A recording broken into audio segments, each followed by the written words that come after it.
So hello, today we are going to discuss about Hexose monophosphate pathway or the HMP shunt. So here what happens is that it acts as an important source of NADPH. Other sources via malic enzyme reaction. So in this cytoplasm we get NADPH via malate conversion into pyruvate. So that is the other source of NADPH. So whenever this NADPH produced by malate conversion to pyruvate is not enough, we go for HMP shunt. And this NADPH is used for reductive biosynthesis, counter free radical damage. So these are the advantages or the benefits of NADPH. They are used for reductive biosynthesis, and reductive biosynthesis means NADP plus can always reduce, making giving the opportunity for another compound to get oxidized. So it just is important for reductive biosynthesis and counter free radical damage. So this radical damage, the damage caused by these radicals, the NADPH plays a major role in fixing them. Let's see in this future part, in the next part of the video. So ribulose 5-phosphate is the other product of HMP shunt. It is important to make DNA and RNA in rapidly dividing cells. So this HMP shunt occurs in cytosol, and also no ATP is directly consumed or produced in the cycle. There are two parts: irreversible oxidative reactions and reversible non-oxidative reactions. So in the irreversible oxidative reaction,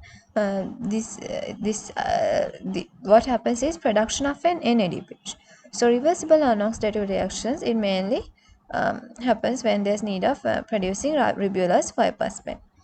So let's go and check out irreversible oxidative reactions. So this is active in livers, adipose tissue, adrenal cortex and RBC, lens and corneal cells. So this irreversible oxidative reaction is important in production of NADPH. So liver, we have to produce NADPH for the in liver glycolysis takes place. So we have to produce NADPH for use of glycolysis in liver. So yeah, then for adipose tissue we need NADPH for for fatty acid synthesis. So for the synthesis of one fatty acid or palmitate, we need like 7 NADH. So because of that we need NADPH a lot. And in adrenal cortex also we goes for steroid hormone synthesis. RBC we need to reduce glutathione for damage on the cell membranes to prevent that. Lens and corneal cells, let's discuss about these things later, but first of all let's go through the reactions and check. So you can see glucose 6-phosphate is converted to 6-phosphogluconolactone. Glucose 6-phosphate is converted to 6-phosphogluconolactone, and we use glucose 6-phosphate dehydrogenase enzyme. So this glucose 6-phosphate dehydrogenase enzyme is a rate limiting enzyme or the regulatory enzyme. So NADPH acts as the competitive inhibitor for this, right? So it just goes and when a lot of NADPH is produced, it goes and acts as a competitive inhibitor with this glucose 6-phosphate. So 6-phosphogluconolactone is formed, and you can see NADP plus is formed on the way. So 6-phosphogluconolactone is then converted to 6-phosphogluconate. So we use 6-phosphogluconolactone hydrolase enzyme for this. So 6-phosphogluconate is then converted to ribulose 5-phosphate, and there's a decarboxylation occurring here, and NADP is again converted to NADPH, so another NADPH is formed. So we use 6-phosphogluconolactone, 6-phosphogluconate dehydrogenase enzyme for this. So the first what happens is glucose 6P is converted to 6-phosphogluconolactone via glucose 6-phosphate dehydrogenase. Then glucose 6-phospholactone is converted to 6-phosphogluconate. So what happens is actually then 6-phosphogluconate is converted to ribulose 5-phosphate, right? So important cells with high demand of NADPH RBC to keep glutathione reduced, mammary gland for fatty acid biosynthesis, and for liver adipose tissue also the same thing. and testis, ovaries, placenta, adrenal cortex for steroid hormone synthesis. Glucose 6-phosphate dehydrogenase is the regulatory enzyme. High NADPH-NADP ratio inhibits the enzyme. Insulin enhances the gene expression of the enzyme. HMP glucose oxidation, one-sixth of the aerobic respiration. One-sixth of the aerobic respiration is by this NADPH produced in this HMP shunt, right? So these NADPH are then used in oxidation or the aerobic respiration. So reversible non-oxidative, so it's not this NADH, this is NADPH. So NADPH do not go into electron transport chain. So NADPH is only used in fatty acid synthesis, like stuff like that. So HMP glucose oxidation, one-sixth of the aerobic respiration, right? So reversible so let's just kind of Google this out. HMP glucose oxidation aerobic respiration. What does sentence really mean?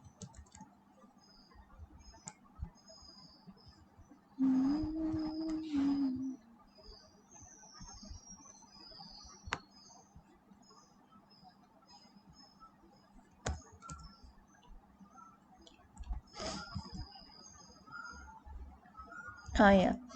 HMP pathway does not require ATP and produce only 1 mole of ATP in the formation of pyruvate. So what does this mean? Like, what is oxidative phase in HMP shunt? Okay, let's go and check it out on our own way. So then we are going to talk about this reversible non-oxidative reaction. So reversible non-oxidative reaction, here what we do is catalyzing interconversion of 3, 4, 5, 6 and 7 carbon sugars. The reversible non-oxidative steps will supplement the requirements when the demand for nucleotide synthesis exceeds the demand for NADPH. So now this cytosol is having enough NADPH. Now we need to produce nucleic acid. So whenever that needs comes, what we do is in glycolysis we have these intermediates, fructose 6-phosphate and glyceraldehyde 3-phosphate. So taking this glyceraldehyde 3-phosphate and fructose 6-phosphate intermediates, we produce ribulose 5-phosphate. So ribulose 5-phosphate is then converted to ribose 5-phosphate and it can be used for nucleotide synthesis. So for these steps we need transaldolase and transketolase. These enzymes are used, right? So transaldolase, what it does is just converting this precursor, these intermediates of glycolysis into ribulose 5-phosphate.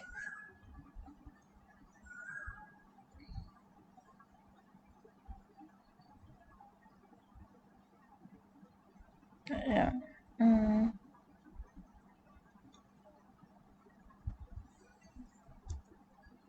So you can see now we are going to talk about the importance of NADPH. In the cell, phases of HMP taking place is altered according to the demand. So when phases of HMP, it can be either the non-oxidative reversible or the oxidative reversible one, that is depending on the what the demand for NADPH or either nucleic acids.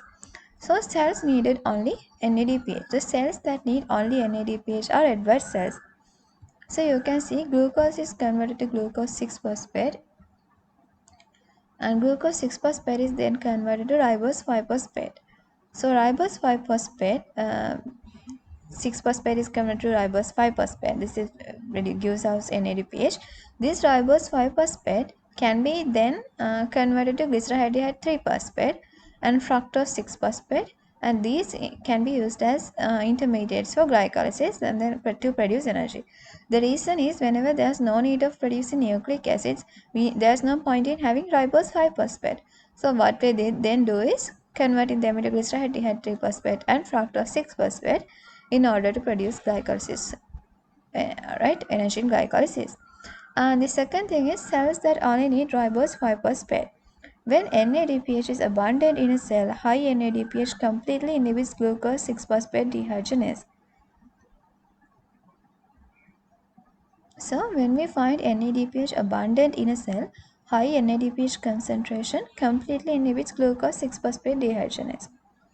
So we don't need more of this glucose 6 uh, phosphate to be converting into ribose phosphate and producing NADPH. So what happens is this glucose 6 phosphate you know that we need this glucose 6 phosphate dehydrogenase enzyme in order to convert this glucose 6 phosphate to 6 phosphogluconolactone, right? So this NADPH goes and inhibit this enzyme, so this reaction doesn't happen, so 6 phosphogluconolactone is not formed. So because of that, the NADPH is not further produced, right? So then that's part, this reacts irreversible oxidative part is inhibited, but we goes for reversible oxidation. Raw materials for reversible paste takes from glycolysis and produce ribose 5-phosphate. So in that state, when we take these intermediates, glyceraldehyde 3-phosphate and fructose 6-phosphate from the glycolysis and produce ribulose 5-phosphate, and then it is converted ribose 5-phosphate. So this is the oxidative reversible part of the HMP shunt. So this occurs after inhibiting that NADPH production by inhibiting glucose 6 phosphorydehydrogenase enzyme, right?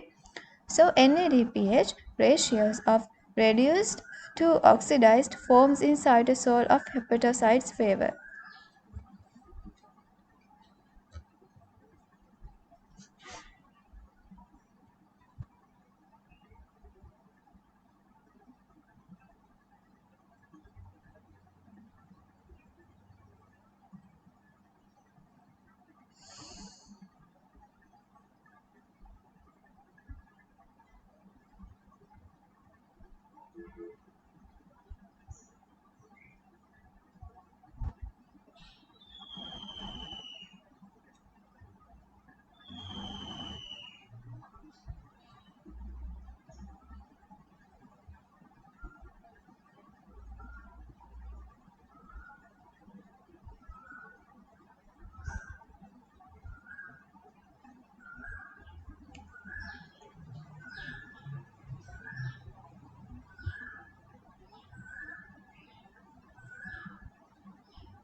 So what is happening here is that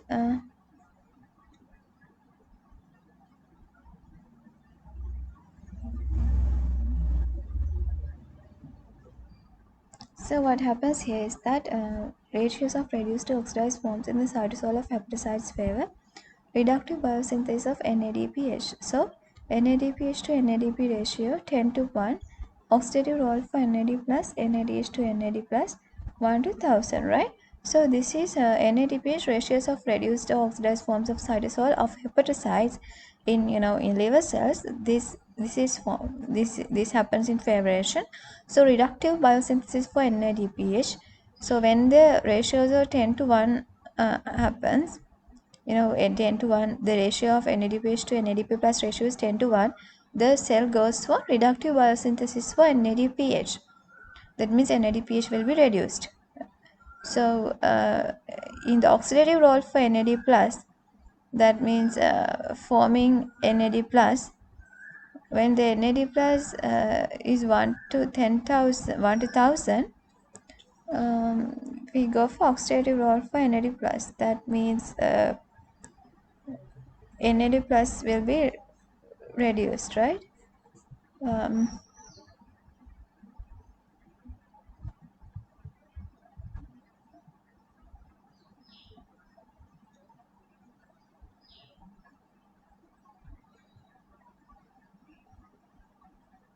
yeah, I'm thinking this reductive biosynthesis for NADPH simply means that here the 10 to 1 percentage means NADP plus is low.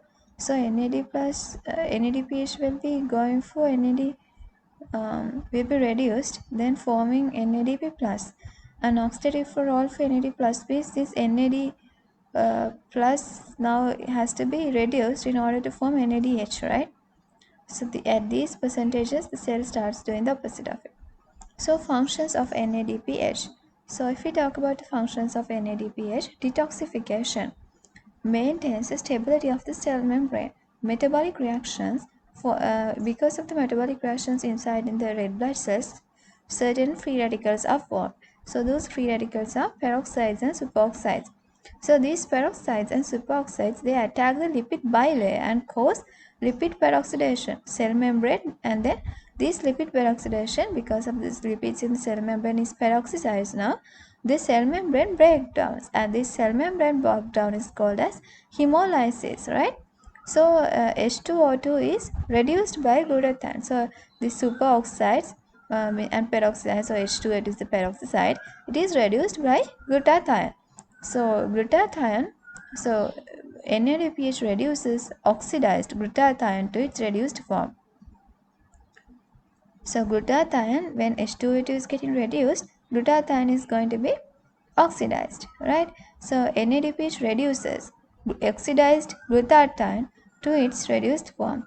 So this to form oxidized glutathione, we need to have more reduced glutathione. So this glutathione is converted to its reduced form. Oxidized glutathione is converted to reduced form by NADPH. So you can see in this diagram that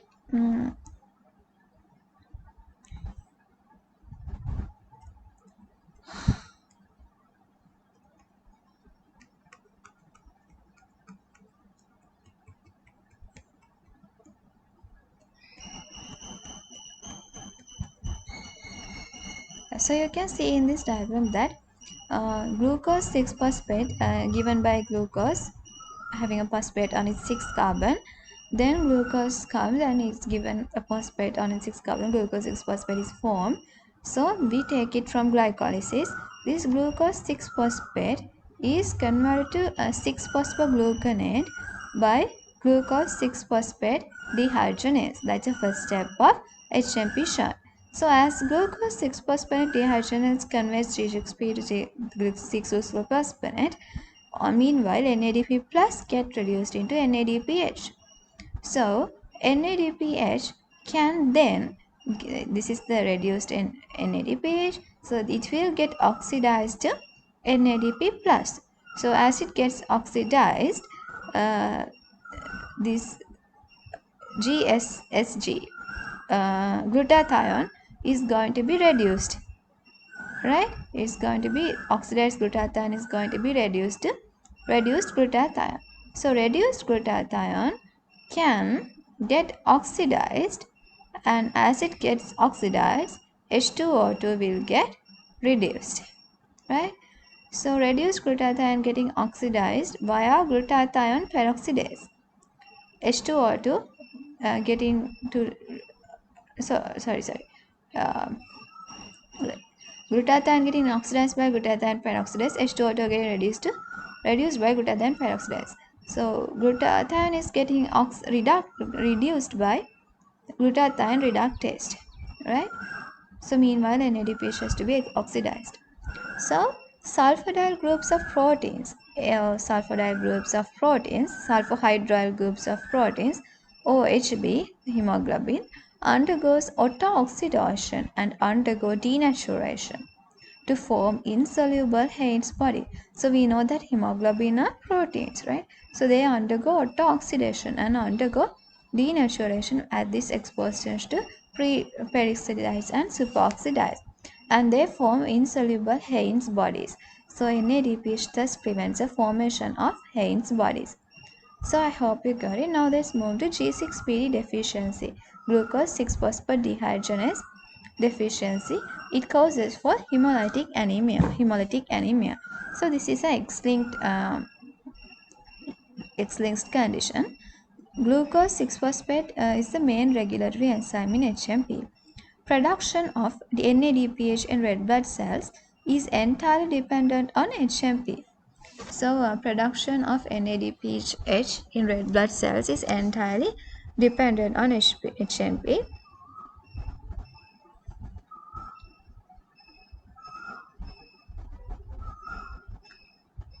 So as this production of NADPH in red blood cells is entirely dependent on HMP, it occurs in all cells, but most severe at red blood cells. So the HMP is really important in red blood cells to produce the NADPH. So, but it is really needed for this RBC membrane, right? In G6PD deficiency, lack of NADPH, So we can't produce NADPH or HMP shunt can't take place because of this G6 glucose 6 phosphate deficiency. Can't reduce oxidized glutathione. So we can't reduce oxidized glutathione. Can't maintain the stability of RBC membrane.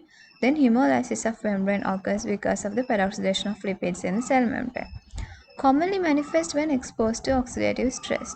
So oxidative stress is where these high hydrogen peroxides and superoxides get accumulated. So uh, this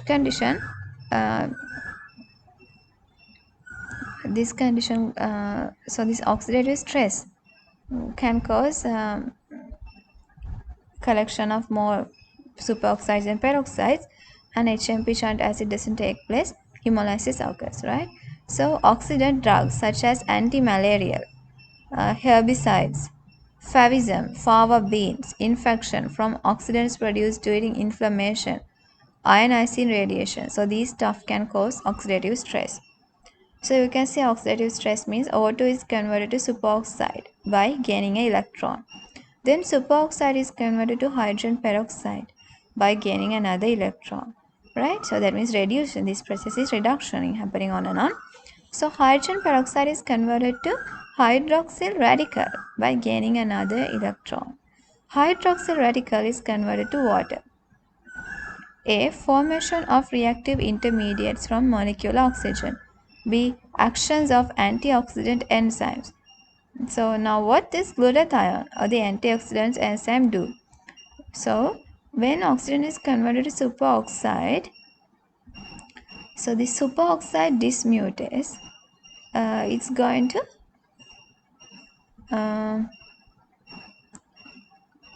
convert it into hydrogen peroxide, right? So this hydrogen peroxide then conversion of this hydrogen peroxide to water is catalyzed by glutathione peroxidase. So you can see that this glutathione has been on the process oxidized from reduced glutathione to oxidized glutathione. Meanwhile, H2O2 is reduced to water. So this is the action of antioxidant enzyme GSH. GSH means glutathione oxidized reduced form. GSSAG oxidized glutathione. So that's how this H2O2 is converted to H2O, and then its oxidatory harm, peroxidation of lipid membrane is prevented by antioxidant enzymes.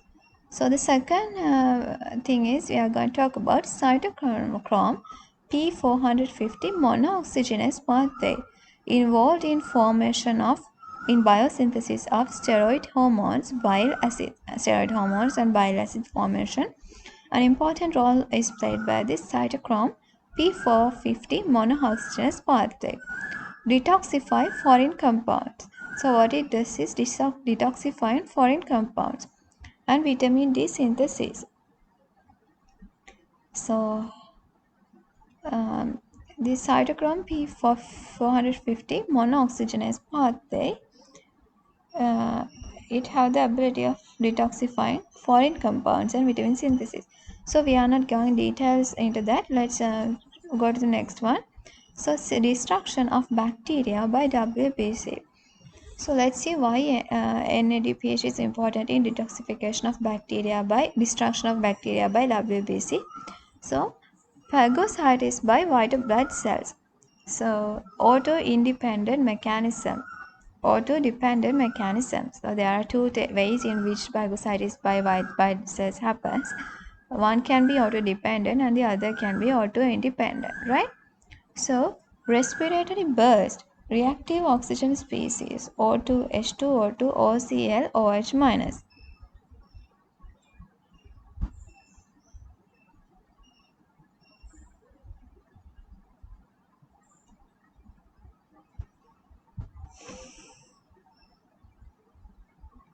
So as you can see, respiratory burst, reactive oxygen species, or so what happens here is that NADPH and O2 reacts and forms superoxide O2. So superoxide oxygen, superoxide is going to get into hydrogen peroxide. Hydrogen peroxide is going to be converted into hydroxyl radical. Then hydrogen peroxide is converted to hydrochloride hypochlorite, right? So this hydrogen hydroxide is also can be catalyzed into O2 and H2O. These are the three pathways that this hydrogen peroxide can go on. So this hypochlorite HOCl, that means OCl and OH minus, hypochlorite means HOCl, right? Hydroxyl radical, those stuff can cause the destruction of bacteria. So as you can see in this diagram, attachment of the pathogen to the phagocytic cell. Pathogen or the bacteria gets attached to this IgG receptor on the phagocytic cell. Ingestion of the microorganism will be ingested into the cell. Then it's going to get into the phagosome. So in the phagosome, this lysosome and phagosome is going to in the phagocytosome this process happens. So their oxygen gets reduced into superoxide by NADPH reductase. So this superoxide is going to get into H2O2 by superoxide dismutase.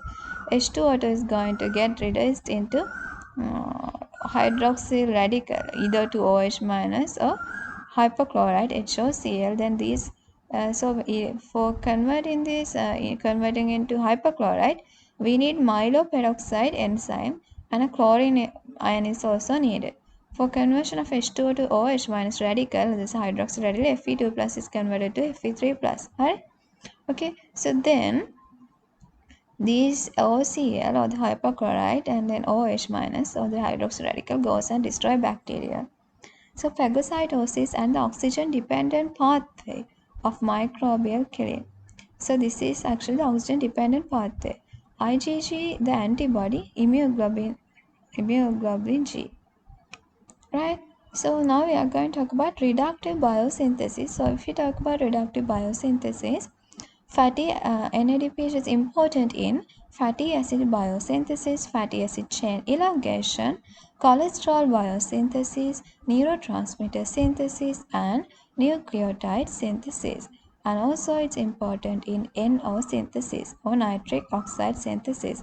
So you can see here arginine is converted to citrulline. So this enzyme is catalyzed by nitric oxide synthase enzyme. So here O2 is converted into NO while NADPH is oxidized into NADPH, right? So the functions of nitric oxide are they relax smooth muscle. They are important in relaxing the smooth muscle, prevent platelet aggregation. They are important in preventing platelet aggregation, right? Act as a neurotransmitter in brain, mediate tumoricidal and bactericidal action in macrophages. It mediates tumoricidal and bacterial action in macrophages.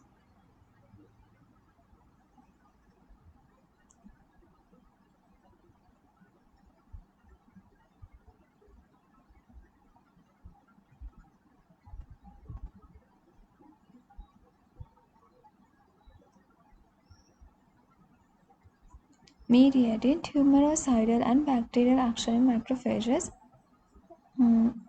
Relax smooth muscle, prevent platelet aggregation, act as a neurotransmitter in brain, mediate tumoricidal and bacterial action in macrophages. Importance of pentose phosphate pathway in testis. So, if we talk about the importance of pentose phosphate pathway in testis, cholesterol is a precursor for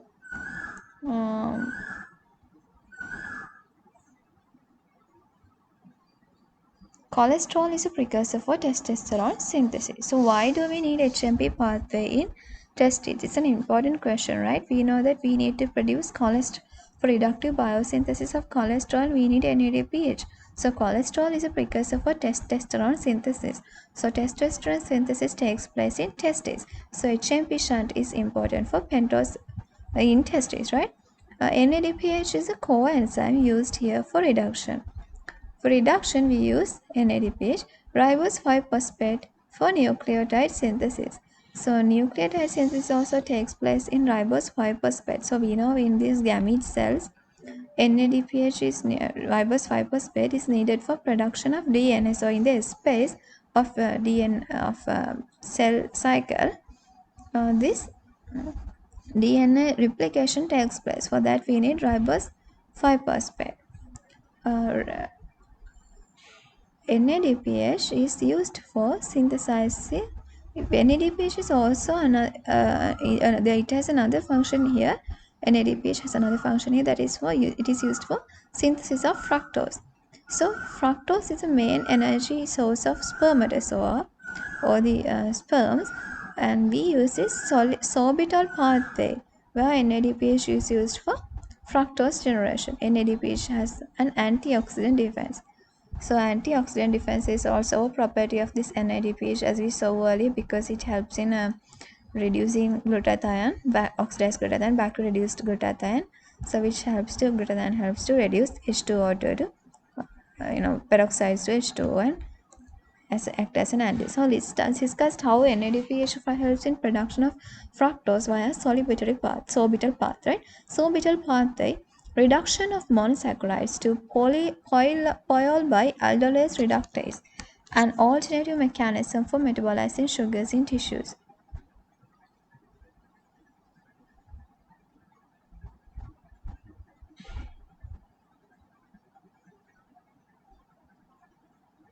So reduction of monosaccharides to polyol by aldose reduction.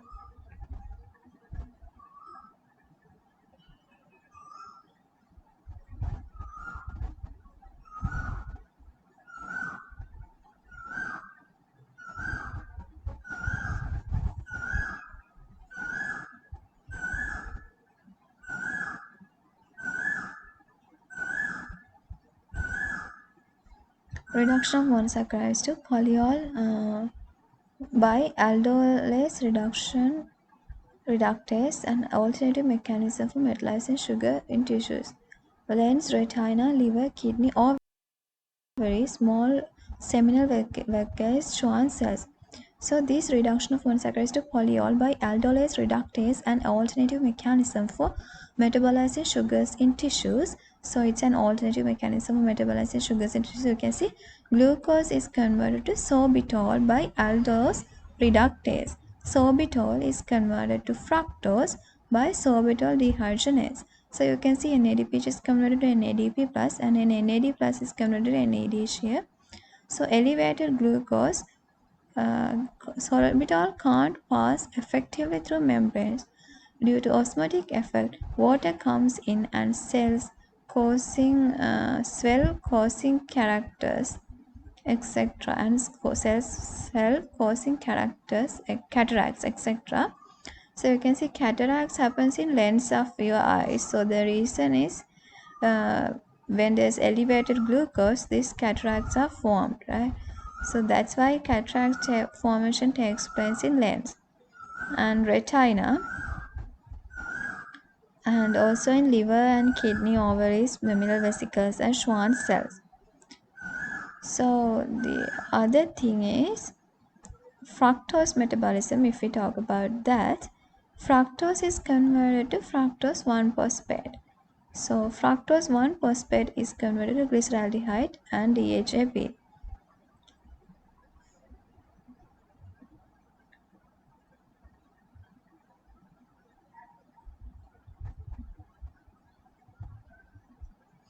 Fructose is converted to fructose 1-phosphate by fructokinase. So this is actually fructose metabolism. So how fructose in glucose, galactose are after producing via sorbitol enters into the cells. That is not dependent on glucose insulin. So that is why having a high fructose diet is dangerous. because they are not insulin dependent, or insulin don't have a regulatory mechanism of them, so they can actually get into this pathway and keep producing this ATP in a very uncontrolled manner, which causes for diabetes mellitus, like that. It's harmful for cells. So you can see that fructose metabolism, fructose is converted to fructose 1-phosphate first, and then it is converted to glyceraldehyde and DHAP, dihydroxyacetone phosphate. So these then go into glycolysis and get metabolized, and then by oxidative phosphorylation and TCA cycle they produce ATP. So this is fructokinase. If the deficiency of fructokinase leads to essential fructosuria, aldolase B deficiency leads to hereditary fructose intolerance, which means that you can't tolerate fructose contain food items. Then you will have to face several symptoms, and you can't anyway tolerate it. So fructokinase causes for essential fructosuria, deficiency of aldolase B causes for hereditary fructose intolerance. Then galactose metabolism, if you talk about this, you can see galactose, it is converted to galactose 1-phosphate. We also fructose 1-phosphate. So what we do is putting a phosphate group to that first position of carbon in this galactose, so it can't escape the cell membrane. So we have not having galactokinase in your body, deficiency of this enzyme causes for galactosemia, galactosuria, and autosomal recessive. So it's a autosomal recessive condition where this deficiency happens. So then this galactose 1-phosphate is converted to UDP galactose, right? So UDP galactose is then converted to lactose. So once we just convert this galactose 1-phosphate to UDP galactose, that means actually having a UDP molecule attached to this galactose. On the other hand, these reactions happen. This UDP glucose get converted to glucose 1-phosphate. So this UDP glucose means having a UDP molecule attached to glucose. So ADP means adenosine diphosphate. So likewise UDP means uracil diphosphate. So this uracil diphosphate attached to glucose, that is called UDP glucose, it will be converted to glucose 1-phosphate, and this UDP molecule be released, and then that UDP molecule will attach to galactose, right? You can see that phosphate group and UDP molecule has been switched from galactose to glucose, right? And vice versa. So this galactose 1-phosphate uridyl transferase, galactose 1-phosphate uridyl transferase is an enzyme that catalyze this step. So deficiency of galactose 1-phosphate uridyl transferase leads for classic galactosemia. So classic galactosemia, you can Google out that condition where the baby is really intolerant to milk products. So they vomit and they get diarrhea, and they get their brain is affected, kidneys, and a lot of body parts are affected in this galactosemia condition, right? So if we talk about lactose synthesis that takes place in mammary glands, we can realize that lactose synthase, so UDP glucose galactose transferase are needed. So normal tissues and lactating mammary glands, in the presence of lactalbumin, UDP galactose plus glucose, so we can take lactalbumin, UDP galactose, and glucose. So these stuff are produced from these reactions. Reaction we discussed here using UDP galactose glucose galactolysyl transferase enzyme. So these stars are needed, and then we can produce lactose and UDP here. Lactalbumin synthesis is stimulated by prolactin, a peptide hormone, right? So this is what happens in lactating mammary gland. We get a UDP galactose and a glucose, and this galactose and glucose together form lactose, and UDP is taken away. So lactalbumin enzyme is needed for here, and it is actually a peptide hormone. No, not a, lactalbumin is it's a compound. It is that synthesis of it is stimulated by a peptide hormone called prolactin, right? Lactalbumin production is synthesized by prolactin, right? So the normal tissues, what happens is this UDP galactose with an N-acetyl D-glucosamine, beta D-galactosyl transferase or enzyme. With the catalyzation of this enzyme, they produce in N-acetyl glucosamine, N-acetyl lactosamine, and a UDP. Right, so that is how lactose is synthesized here. N-acetyl lactosamine is synthesized here. Yeah, that's all about it. So here we talk about red blood cells. I hope we'll meet in another video for this. Thank you for joining.